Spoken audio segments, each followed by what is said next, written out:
Magandang araw, no? Magbabalik na naman tayo para sa isang tutorial. So this time meron ako ditong inihanda na anim na simple program, no? Pero uunahin muna natin is yung student info, no?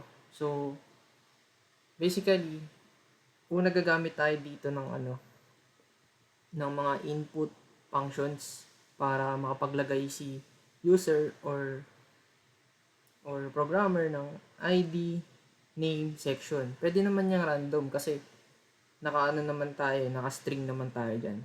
So, basically, ganun lang siya nag-work. Then, next natin is yung sa mga grades naman dito. So, paano nga ba to gumagana? Kailangan natin dito kasi ng float eh.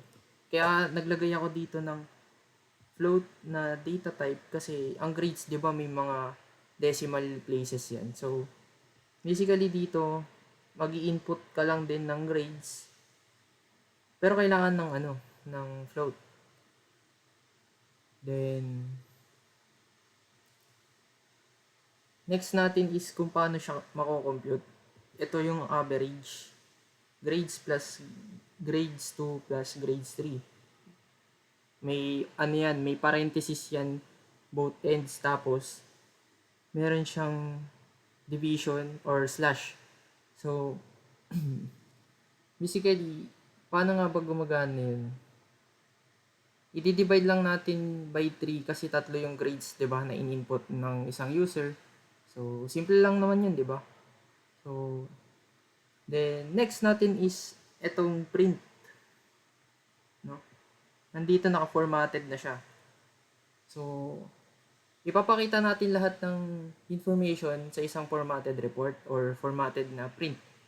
So kapag i-run na natin siya, ganito ang mangyayari dyan para mapakita natin sa inyo. Ito, input tayo dito ng ID. Kunyari, 01. Tapos name, ako, pangalan ko na lang. Tapos section ko is BSIT 2. No? Kasi dash 2. Tapos i-input ako dito ng grades na 89, 93.2, then 85.4, ay 3. 4 na lang, sige. So, eto na. Andito na yung summary nyo guys sa student report, ID name, no? Section, tapos ito yung grades. So, yun. Ganun lang siya gumagana guys. Diba napakadali lang. So, maraming salamat sa panonood.